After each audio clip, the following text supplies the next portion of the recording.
기도드리겠습니다. 사랑과 은혜가 충만하신 하나님 아버지, 이 시간 예배할 수 있는 시간 허락해 주셔서 감사합니다. 지난 한 주간 하나님의 말씀보다 세상의 이야기에 더 많은 시간을 쏟고 기도보다는 걱정과 불안으로 시간을 보냈습니다. 세상의 잣대에 물들어 하나님께서 주신 기적과 같은 감사와 평안은 모른 척하고 지냈음을 고백합니다. 우리의 부족함과 어리석음을 용서해 주시고 이 시간 우리의 마음을 하나님의 말씀으로 채워주시길 기도합니다. 하나님, 이 나라 대한민국을 위해 기도합니다. 정치와 사회의 혼란과 갈등으로 모두가 흩어진 시대를 살아가고 있습니다. 분열된 마음을 하나 되게 하시고 서로를 품고 화합할 수 있는 사랑을 허락해 주세요. 지도자들은 민생을 위한 지혜와 양심을 주시고 국민에게는 올바른 분별력을 주시고 이 나라가 다시 한번 하나님의 복음으로 하나 될 수 있기를 기도합니다. 하나님, 어린 자녀들을 위해 기도합니다. 혼돈 속에 자라나는 아이들에게 하나님의 방법으로 살아갈 수 있는 능력을 주시고 나쁜 유혹과 혼란 속에서도 하나님의 말씀으로 세상의 기준에 흔들리지 않고 하나님 안에서 꿈을 키워갈 수 있도록 인도해 주세요. 맡기신 귀한 자녀들을 저희 또한 사랑으로 품어 키워낼 수 있기를 기도합니다. 말씀을 전하시는 목사님을 위해 기도합니다.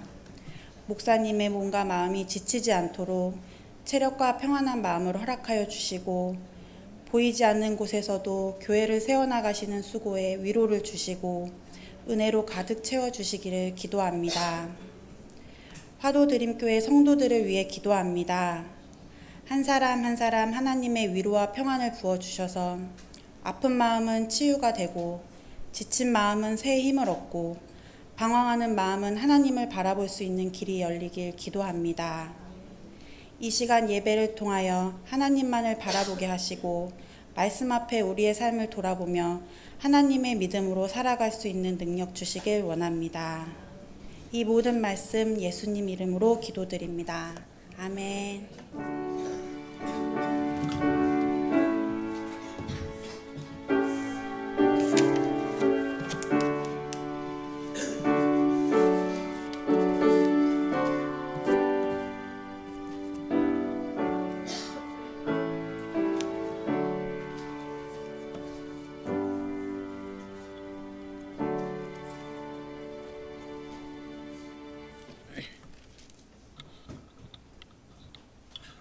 오늘 말씀 계시록 13장입니다.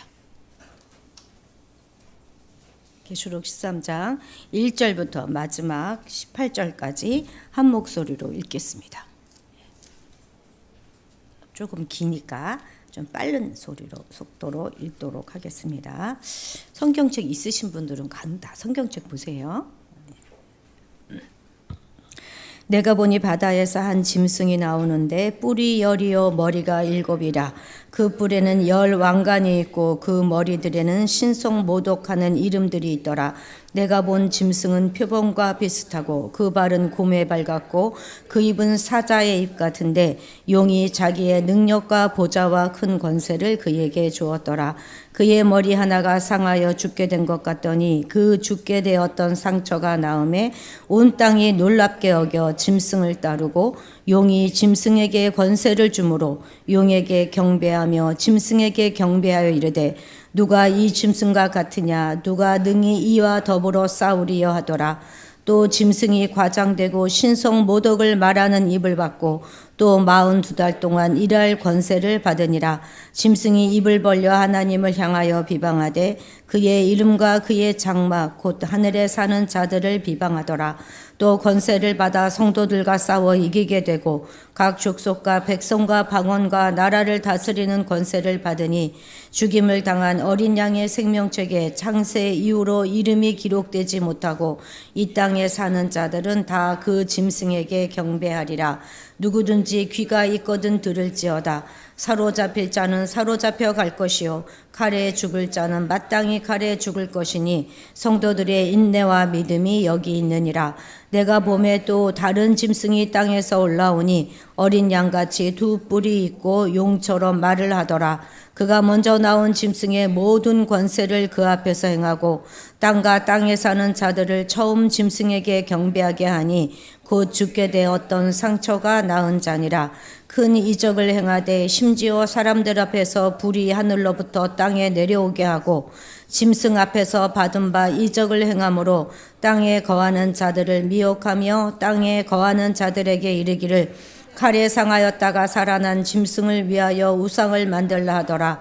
그가 권세를 받아 그 짐승의 우상에게 생기를 주어 그 짐승의 우상에게 말하게 하고 또 짐승의 우상에게 경배하지 아니하는 자는 몇이든 다 죽이게 하더라. 그가 모든 자 곧 작은 자나 큰 자나 부자나 가난한 자나 자유인이나 종들에게 그 오른손에나 이마에 표를 받게 하고 누구든지 이 표를 가진 자 외에는 매매를 못하게 하니 이 표는 곧 짐승의 이름이나 그 이름의 수라. 지혜가 여기 있으니 총명한 자는 그 짐승의 수를 세어보라. 그것은 사람의 수니 그의 수는 666이니라. 아멘. 아멘. 우리 하나님 앞에 특별 찬양 올려드리겠습니다. 요한계시록 전체 중에서 이 부분이 가장 중요하다고 말씀드렸잖아요. 이제 여기 이 부분에 해당되는데 그 중에서도 특별히 7개의 이적 부분에 해당되는 그런 부분입니다. 대접 재앙으로 넘어가기 전이고 7개의 이적 중에서는 두 번째, 세 번째 이 두 가지에 해당하는 부분입니다. 이적하고 기적은 좀 다르죠. 기적은 자연 법칙을 초월한 놀라운 사건들을 우리가 기적이다 이렇게 말합니다. 이적은 그 기적들 중에서도 주님의 어떤 섭리와 하나님의 뜻이 드러나는 그런 사건들을 우리가 이적이다 이렇게 말해요. 그러니까 하나님은 이 이적들을 통해서 하나님의 섭리와 뜻을 드러내 보여주신 그 목적으로 사용하시는 것이죠. 자, 앞에 12장에서 보면 자, 요한계시록 우리 지금 13장 읽었잖아요. 12장에는 교회의 박해의 배후가 되는 용이라는 그 짐승이 용이 등장했어요. 용은 우리가 사탄이라고도 하고 마귀라고도 하는 존재입니다. 우리나라에서는 용이 뭘 상징하죠? 왕을 상징하잖아요. 그래서 옛날부터 왕의 모든 거에 다 용자 썼어요. 용한 뭐 용포다 그랬지 않습니까? 그런데 성경에서의 용은 언제나 사탄, 마귀를 상징합니다. 마귀는 하나밖에 없어요. 하나밖에. 그래서 우리가 찬양 중에 마귀들과 싸울 줄 하는 거 있죠. 그거 사실 고쳐야 되는 거예요. 마귀는 복수가 아닙니다. 마귀죠. 어쨌든 오늘 이 13장에서는 그 용에게 권세를 받은 두 짐승의 이야기가 나오는데 하나는 첫째 짐승은 바다로부터 나왔어요. 그리고 두 번째 짐승은 땅으로부터 나옵니다. 한마디로 이 두 짐승은 그러니까 사탄 마귀의 하수인들인 것입니다. 그러니까 우리가 적그리스도다 이렇게 불러도 괜찮겠죠. 적그리스도와 그와 함께하는 세력들 그것을 이제 이 짐승들로 표현하고 있는 것이죠. 이 13장은 이 두 짐승을 통해서 사탄이 어떻게 이 사탄 마귀가 어떻게 이 세상을 활동하면서 성도들을 미혹하고 핍박하는지 그것을 구체적으로 보여주고 있기 때문에 아주 중요한 그런 장이라 하겠습니다. 오늘 우리는 이 본문을 통해서 사단은 도대체 어떤 정체성을 가진 존재이고 그리고 우리는 또 어떻게 그 사탄을 대적해야 하는가 하는 것들을 우리가 좀 알아보도록 하겠습니다. 자, 첫 번째 사단의 특징입니다. 첫 번째 사단의 특징은 과장과 비방입니다. 자기를 굉장히 과장을 하고 상대를 비방하는 것. 자, 1, 2절 같이 읽겠습니다. 시작.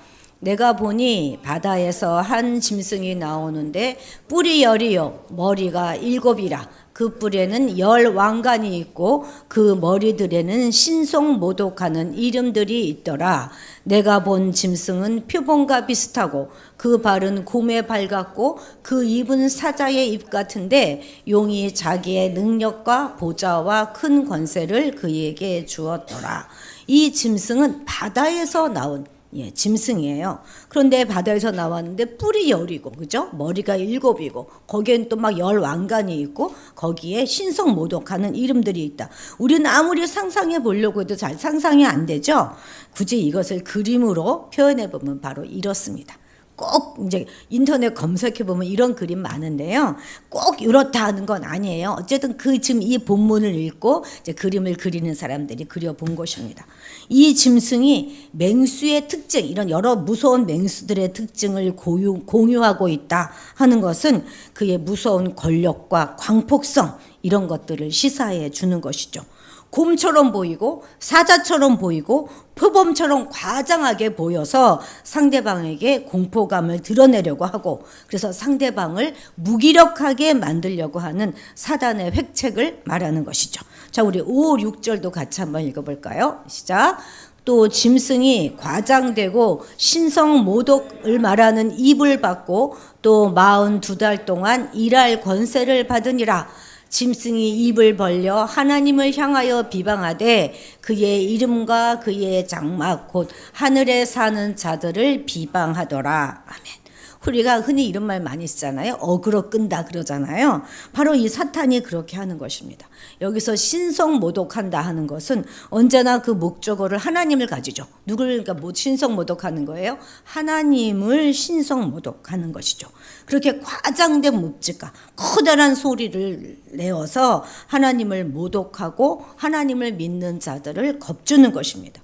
비방하고 욕설을 퍼붓고 가짜 뉴스를 퍼뜨리고 하는 이런 모든 것들은 다 마귀의 능력입니다. 돼지를 털을 깎으려고 하면 어떻게 될까요? 막 그냥 소리 지르고 시끄럽고 막 하지만 그 털을 깎아 놓은들 그 털이 얼마나 되겠습니까? 우리가 돼지 멱다는 소리란 말 하잖아요. 좀 생각만 해도 시끄럽죠. 그런데 양은 그렇지 않아요. 양은 데려다가 털을 착 깎으면 아주 순순히 자기를 내어줘요. 털을 까는 동안 전혀 조용히 깎습니다. 그런데 깎아 놓으면 그 양은 어마어마한 거예요. 겨울잠바 몇 개가 나오잖아요. 진짜는 과장하지 않아요. 진짜는 요란하지도 않습니다. 진짜는 욕설과 비방을 입에 담지 않습니다. 진짜는 그렇게 어그로 끌지 않아요. 그냥 가만히 있어도 진짜 아닙니까? 퀴어 축진제 같은 데 가면은요 얼마나 시끄럽고 요란스러운지 모릅니다. 진짜가 아니니까 가짜니까 그렇게 화장도 더 요란하게 하고 그렇게 하는 것입니다. 그래서 진짜가 약해 보이고 힘이 없는 것 같이 보이지만 진짜가 마지막에 승리하는 거예요. 왜 그래요? 가짜는 영원히 가짜이기 때문에 그렇습니다. 아무리 마귀가 권세를 가지고 있다고 하더라도 그의 권세는 42달 동안이에요. 42달 동안 받은 권세라는 것 기억합시다. 여기서 42달이라고 하는 것은 3년 반을 의미하는 것이거든요. 이 42달, 3년 반은 딱 시간으로 3년 반이다. 그것이 아니라 완전 수인 7년의 절반밖에 안 되는 그 정도만 허락을 받았다 하는 것입니다. 그러니까 반드시 끝나는 그런 제한된 권세를 가졌다는 것이죠. 자, 사단의 특징 두 번째는 모방입니다. 아주 모방의 명수예요. 사탄에게 독창성이라고 하는 것은 기대할 수 없습니다. 그러면 이 사탄은 누구를 모방하겠습니까? 당연히 하나님을 모방하겠죠. 2절 끝에 보면은요, 이 용이 자기의 능력과 보좌와 권세를 누구에게 주었냐면은 바다에서 나온 그에게가 누구냐면 바다에서 나온 그 짐승에게 주었어요. 이것은 무엇이냐면 창조주 하나님과 또 예수 그리스도와의 관계를 지금 모방한 것입니다. 사실 이 짐승이 표범 같고 곰 같고 또 사자 같다 하는 것은 지금 다니엘서에서 나오는 그 짐승을 그대로 지금 따라하고 있는 거예요.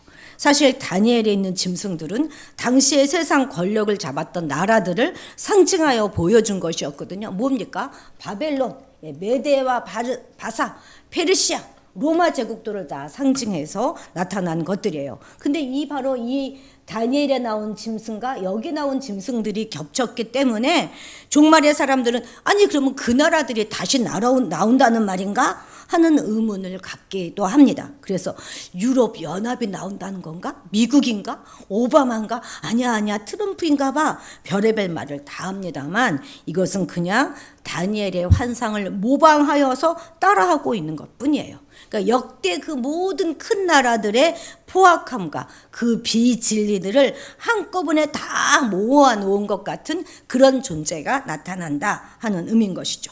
그런데 이 짐승이 감히 우리 예수 그리스도의 죽으심과 부활도 모방합니다. 3절 같이 읽어볼까요? 그의 머리 하나가 상하여 죽게 된 것 같더니 그 죽게 되었던 상처가 나음에 온 땅이 놀랍게 여겨 짐승을 따르고 죽게 되었던 것이 나았어요. 그래서 온 땅이 놀랍니다. 그래서 이것은 예수 그리스도의 부활을 따라 모방하고 있는 것이죠. 여러분, 그런데 부활은 단순히 죽었다가 살아난 그것이 아니에요. 그것은 사망 권세를 이겼다는 말이고, 다시 말하면 예수 그리스도에게는 죄가 없다 하는 그런 뜻도 포함되는 것입니다. 그분은 하나님의 아들이세요. 그런데 지금 용이 보낸 그 짐승이 그것을 따라하고 있는 것이죠. 그것이 어떻게 똑같겠습니까? 예수님은 죽음을 당하셨어요. 그런데 이 짐승은 상하여 죽게 된 것 같았던 것이 다시 나았을 뿐인 것입니다. 완전히 죽지 않았습니다. 그냥 죽게 되었던 상처가 나은 것이죠. 아니 죽게 된 상처가 나은 일이 뭐 어디 한두 개이겠습니까? 이 세상에 죽게 된 것과 죽은 것과는 엄연히 다르죠. 이것은 모방인 것입니다. 예수님의 죽음을 따라 보려고 했지만 그 본질은 전혀 따라할 수가 없었어요. 그런데 온 땅은 속습니다. 여기서 온 땅은 누구를 말하겠습니까? 바로 세상 사람들을 말하는 거죠. 자, 우리 4절도 같이 읽어봅시다.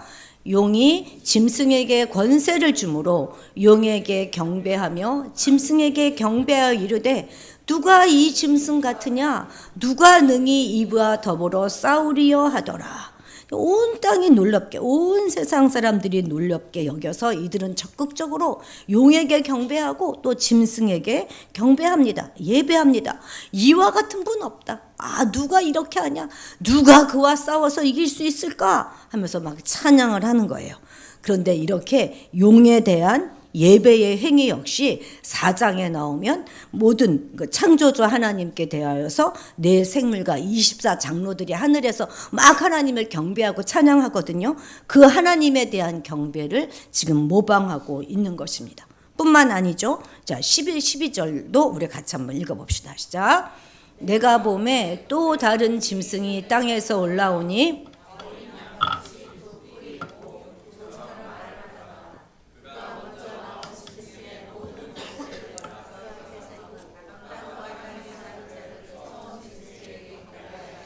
곧 죽게 되었던 상처가 나은 자니라. 아멘.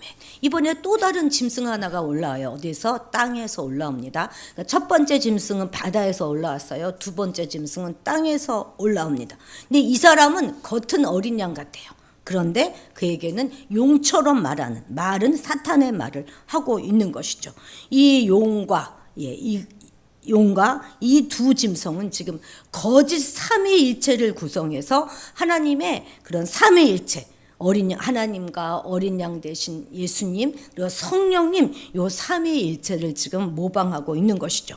용은요 하나님을 모방해요.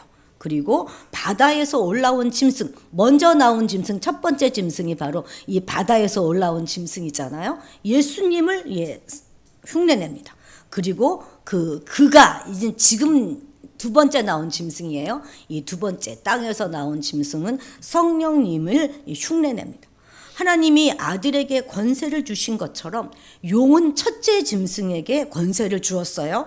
그리고 둘째 짐승은 그 권세를 첫째 짐승 대신해서 행사하고 땅에 있는 모든 사람들에게 처음 처음 나온 그 짐승을 경배하도록 예배하도록 합니다. 딱 성령님이 지금 예수님에게 예배하도록 감동시키는 것과 똑같은 시스템 아닙니까? 또한 이 둘째 짐승은요, 첫째 짐승을 위해서 우상을 만들라 이렇게 요구합니다. 아마 이 우상은 제국 전체에 퍼져 있었던 황제 우상이겠죠. 자, 15절 같이 읽어봅니다. 자, 15절 시작. 그가 권세를 받아 그 짐승의 우상에게 생기를 주어 그 짐승의 우상으로 말하게 하고 또 짐승의 우상에게 경배하지 아니하는 자는 몇이든 다 죽이게 하더라. 아멘. 또한 그 우상에게 말을 하게 했대요. 우상에게 말을. 우상을 만들었는데 그 우상이 말을 합니다. 그러니까 사람의 입을 지으신 하나님을 지금 모방하는 거예요. 창조하신 하나님을 모방한 것입니다. 이것은 일종의 마술의 한 종류인데요. 이런 능력을 가시해서 사람을 미혹시키려고 했던 것이죠. 1세기경에 이런 마술이 아주 유행했다고 합니다. 마술사들이 진흙이나 나무로 만든 그런 인형들에게 막 생기를 주고 말을 하게 했다 하는 이야기들이 널려 퍼져 있습니다. 특히 애굽의 마술사들이 주문을 외우거나 약물을 이용해서 그런 인형들을 움직이게 하고 막 말을 하게 했어요. 그래서 사람들은 이런 마술사들을 아주 두려워하고 그를 경배했습니다. 왜 경배했을까요? 그래야만 자기들이 목숨을 부지할 수 있다 이렇게 생각했기 때문입니다. 사람들은 본성적으로 권세를 경배해요. 강해 보이고 위대해 보이고 잘나 보이면 우르르 몰려갑니다. 자, 사단의 세 번째 특징입니다. 오늘 좀 바빠서 빨리빨리 지나갑니다. 시스템을 이용하여서 배교하도록 압박합니다. 이게 사단의 특징이에요. 우리 16, 17절 같이 읽겠습니다. 시스템 배교 압박이에요. 자, 16, 17절 있습니다. 그가 모든 자, 곧 작은 자나 큰 자나 부자나 가난한 자나 자유인이나 종들에게 그 오른손에나 이마에 표를 받게 하고 누구든지 이 표를 가진 자 외에는 매매를 못하게 하니 이 표는 곧 짐승의 이름이나 그 이름의 수라. 이것은 이제 땅에서 올라온, 여기서 그가는 땅에서 올라온 짐승입니다. 짐승 이야기인데 이 짐승이 땅에 있는 모든 사람들에게 그 오른손이나 이마에 표를 받게 해요. 이건 역시 하나님을 모방하는 것입니다. 하나님이 14만 4천에게 인치셨잖아요.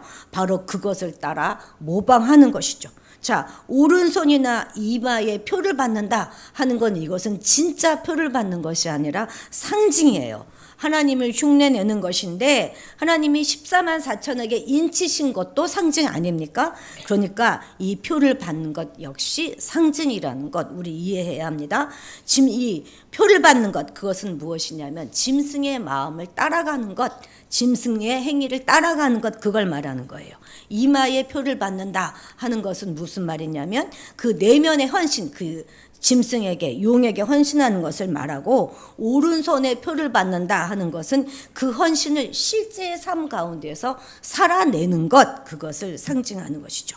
그런데 여기 17절에 보면 매매를 못하게 한다 하는 말 때문에 오해를 하게 되는 거예요. 그래서 이것이 바코드다, 신용카드다, 베리칩이다 하는 여러 가지 말이 있지 않습니까? 그래서 처음에 신용카드가 막 나왔었을 때 카드를 전혀 사용하지 않는 사람들이 굉장히 많았어요. 이게 666이라고 생각을 하였기 때문에. 그런데 오해하면 안 되는 것이 요한계시록은 언제 쓰여졌냐면 1세기 말 95년도경에 쓰여져서 소아시아에 있는 7교회에게 보낸 편지였단 말입니다. 그런데 이들이 바코드를 알았겠습니까? 신용카드를 알았겠습니까? 베리칩을 알았겠습니까? 1차 수신자들도 전혀 모르는 일을 요한이 2000년을 내다보고 썼다고 보기에는 무리가 있는 것이죠. 그 당시에 이해할 수 있는 이야기를 썼을 거예요. 쓰는 자나 읽는 자나 이거 딱 보면 이게 뭐를 나타내는지 이해할 수 있게 썼다는 것이죠. 그러니까 그것을 우리가 무리하게 지금 이야기로 억지로 치환하여서 이해한다면 다소 무리가 따르게 될 것입니다. 이 당시에 매매를 하지 못하게 했다 하는 것은 단순히 물건을 사고 팔지 못하게 했다 이 말 정도가 아니라 아예 생계를 막아버린다 하는 이야기인 것입니다. 그 당시 어떤 사람이 공동체 안에서 살아갈 수 없도록 압박하는 것을 말하는 거예요. 생계 자체가 아예 불가능하게 만들어 버리는 것입니다. 당시 헬라에는 길드라고 하는 조합이 아주 융성했어요. 그런 조합 문화가. 그러니까 같은 일을 하는 사람들끼리 똘똘 뭉쳐가지고 조합을 만들고 그 조합을 통해서만 상업활동을 하였어요.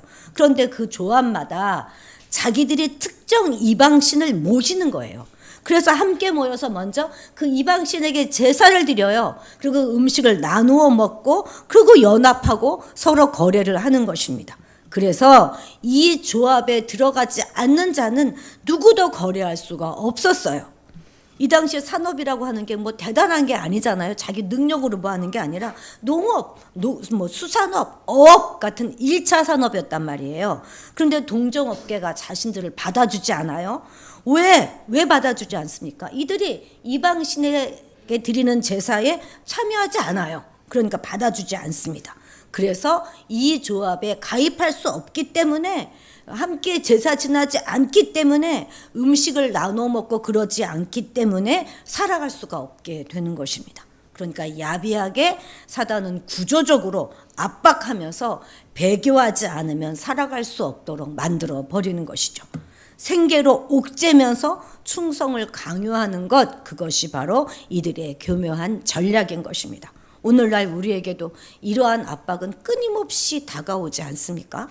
그리스도인이라는 이유 때문에 여러 가지 사업을 하거나 일을 함에 있어서 어려움이 따르는 것, 그 모든 것들이 다 사단의 전략이다 하는 것을 우리가 볼 수 있어야 하겠습니다. 그러면 이러한 상황 가운데서 우리 성도들은 어떻게 살아야 하겠습니까? 첫 번째는 사단 그거 별거 아니라는 거예요.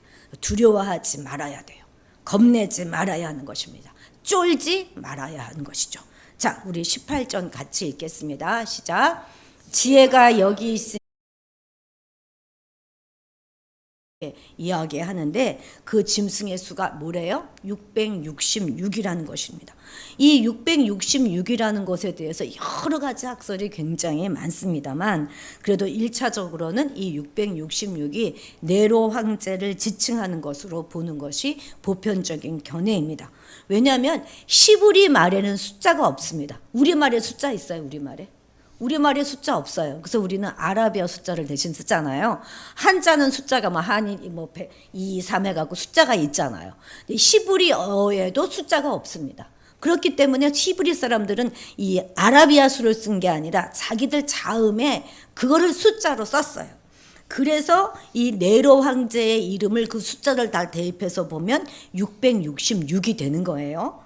그러니까 네로의 시대에도 이때 시대에도 얼마나 큰 박해가 있었습니까? 그러니까 네로란 말을 직접 언급하지 못하는 거예요. 우리 네로 황제한테 경배하면 안 돼. 이런 말을 못하는 거예요. 그러니까 666한테 경배하면 안 돼. 666 이게 도대체 언제 저게 죽을까? 이 시대가 언제 끝날까? 하면서 자기들끼리 사용한 그 숫자가 666이었다 하는 것입니다. 그렇지만 계시록이 상징의 책이잖아요. 그 때문에 이 666이 이 당시로 끝나는 그것만이 아니라 이것을 통해서 상징적인 어떤 의미를 우리에게도 전달하고 있는 것으로 보아야 하겠죠. 어떤 상징을 우리에게 보여줄까요? 요한계시록에 가장 많이 나오는 숫자가 뭐냐면 바로 이 7이에요. 7. 7이라는 숫자가 가장 많이 나옵니다. 7교회, 7나팔, 7대접, 7인, 그쵸? 7영 다 많이 나와요. 이 7이라는 숫자는 바로 하나님의 수입니다. 완전수예요. 완전수. 사탄은요, 하나님을 막 흉내내고 모방해 보려고 노력을 노력합니다. 그런데 끊임없이 애쓰지만 7에 못 미치는 거예요.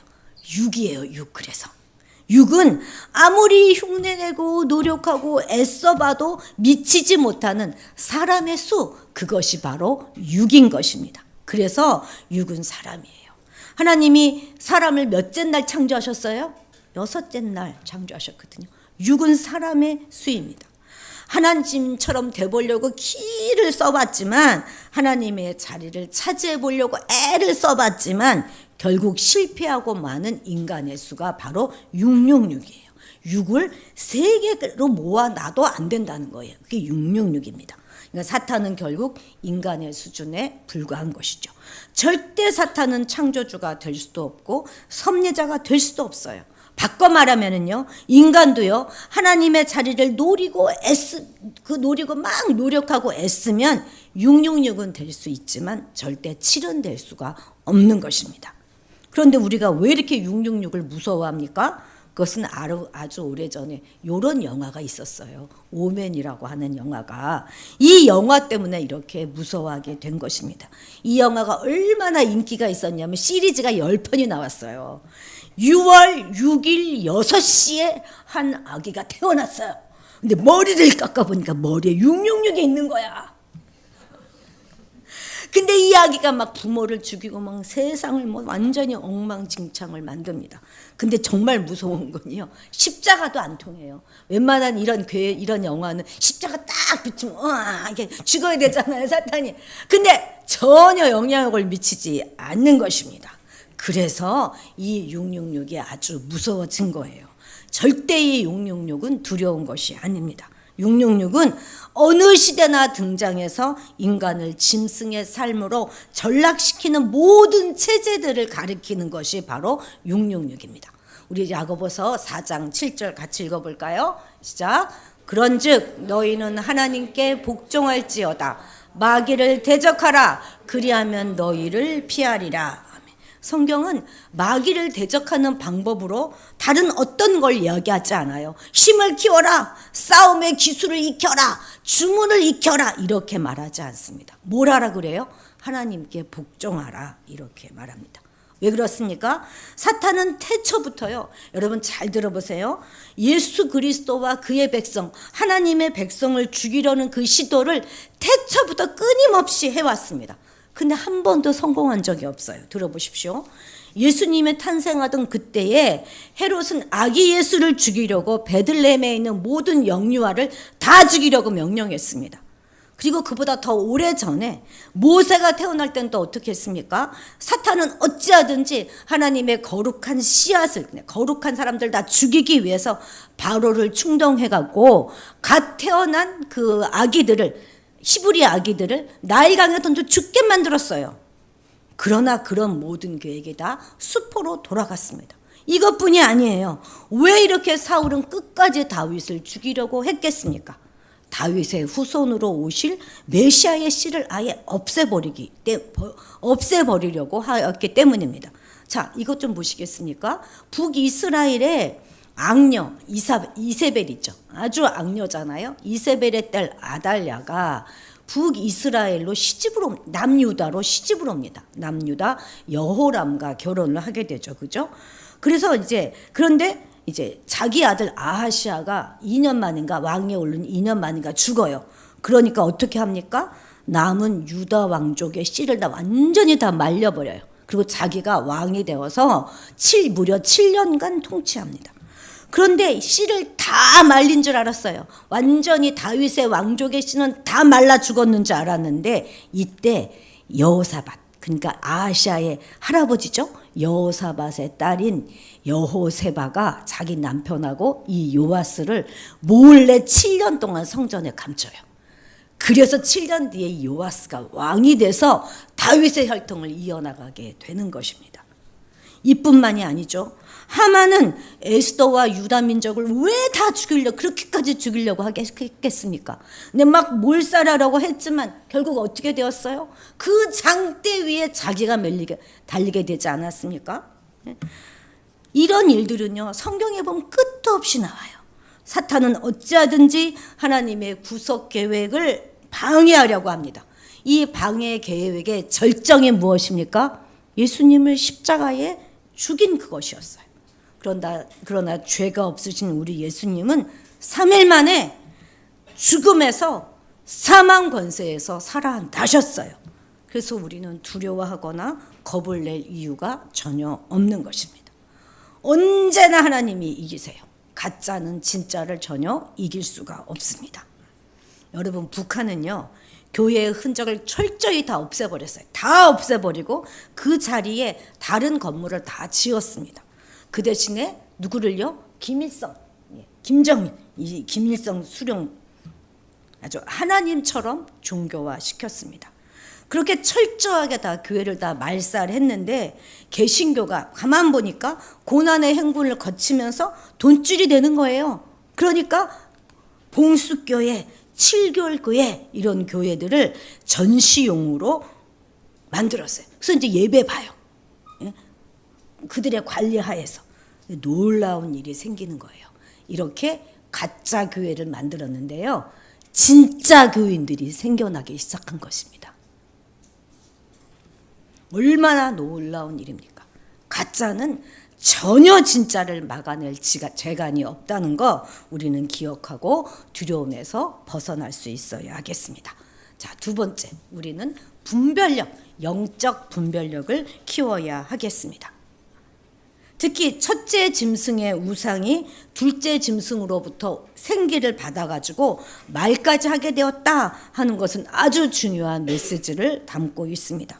영적 현상이 다 하나님으로부터 온 것이 아니라는 거 우리는 반드시 기억해야 하는 거예요. 뭔가 놀라운 일이 있다고 해서 거기에 따라가면 안 되는 거죠. 거짓 선지자들이 너무 많이 출현하고 있기 때문에 그렇습니다. 그들의 주장은 정말 하나님으로부터 온 것이 맞는가 우리는 분별해야 하는 것이죠. 말세로 갈수록 이단 같은 정통도 너무 많고요. 정통 같은 이론도 정말 많습니다. 그래서 우리는 분별력을 키워야 돼요.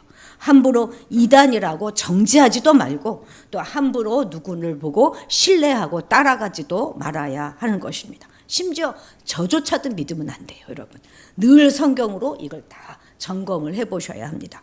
그러면 우리가 이단에 대한 전문가가 되어야 될까요? 이단을 잘 분별해야 되지 않습니까? 그렇지 않아요. 이단에 대한 전문가가 될 필요가 없습니다. 위조 지표를 분별하는 방법은 뭐예요? 위조 지표 아무리 연구해도 소용없어요. 얼마나 다양하게 위조 지표가 나오는데 그걸 다 어떻게 우리가 연구를 하겠습니까? 그런 게 아니라 위패에 대한 연구를 할 것이 아니라 지폐를 연구하고 철저히 연구하면 위패는 금방 발견할 수 있는 것이죠.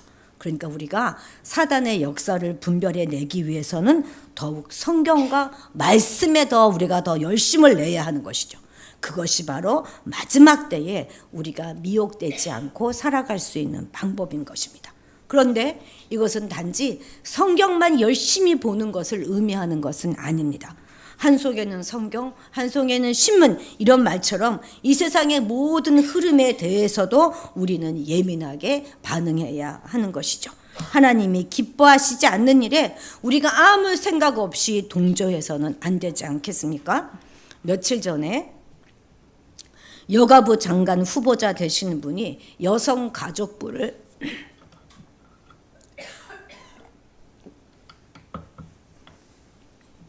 성평등 가족부로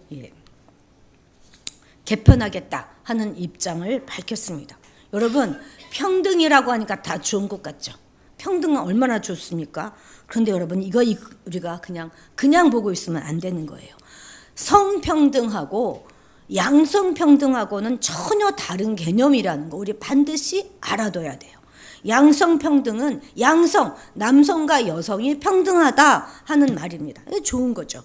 그러면 성평등은 무엇입니까? 이것은 제3의 성, LGBTQ까지 모두 다 평등하게 대우해야 한다 하는 것이에요. 이 LGBTQ가 뭡니까?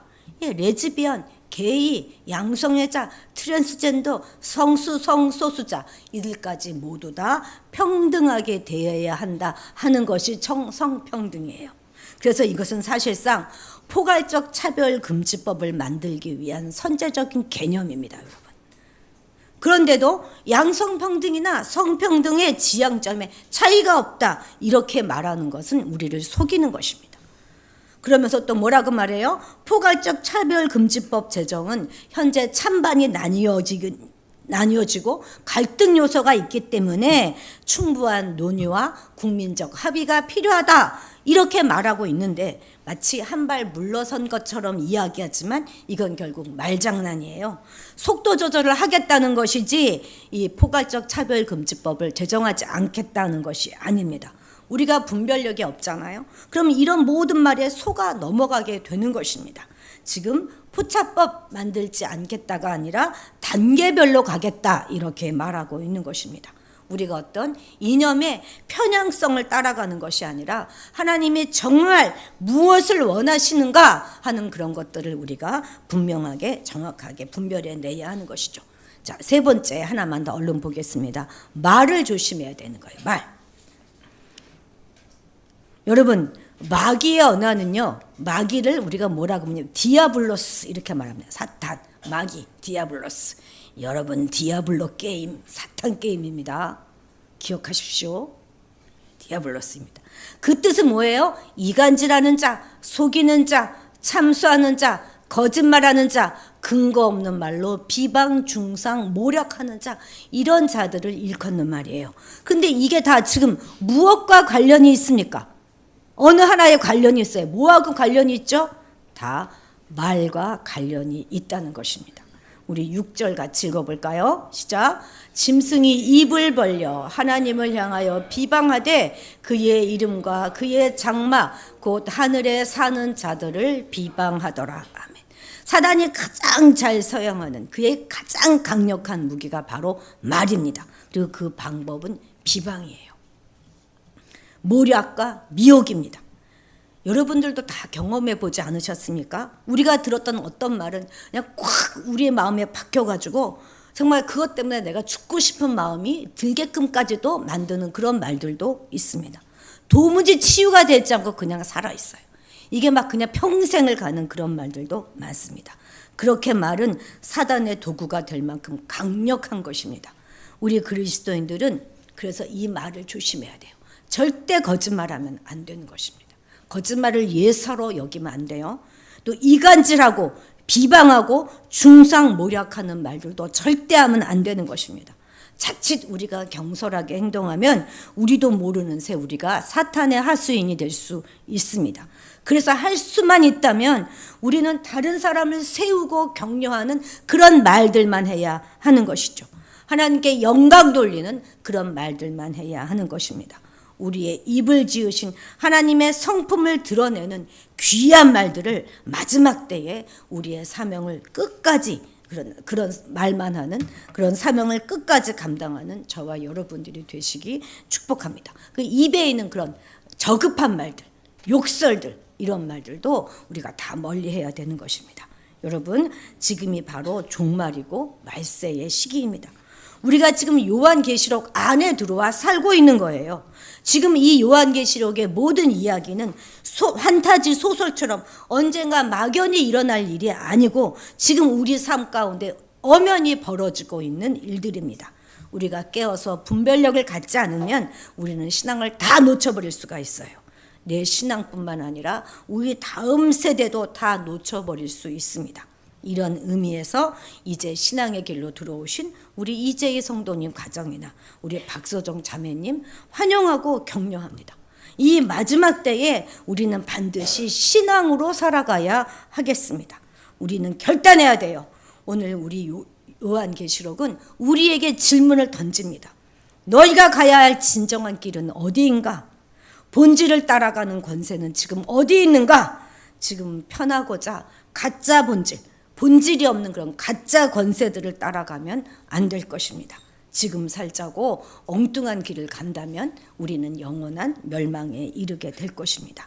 오직 하나님만 바르게 믿는 하나님의 자녀가 되는 그 길을 우리 모두 함께 걸어갈 수 있기를 주님의 이름으로 축복합니다. 기도하시겠습니다. 하나님 아버지, 우리의 하루하루의 삶이 종말이고 말세의 시기임을 눈을 열어 바라볼 수 있게 도와주옵소서. 사탄이 마지막 자신의 권세와 힘을 자랑하며 자신의 영향력을 마음껏 과시하는 이 시기에 분별력을 가지고 살아가게 하셔서 참 생명의 길을 따라가게 하옵소서. 거짓 권세를 가지고 세상을 향해 겁주며 자신을 드러내는 사탄의 권위 앞에 두려워하지 않게 하시고 오직 참 하나님의 권세 아래 복종하는 삶을 살아가게 도와주옵소서. 진리에 대한 바른 깨달음을 강하고 담대하게 살아갈 수 있도록 지켜주시고 격려하여 주옵소서. 우리 입술에 아름다운 말들만 주셔서 할 수 있다면 다른 사람을 격려하고 세우고 용기 주는 말들만 하는 주의 사람이 우리 모두 되게 도와주옵소서.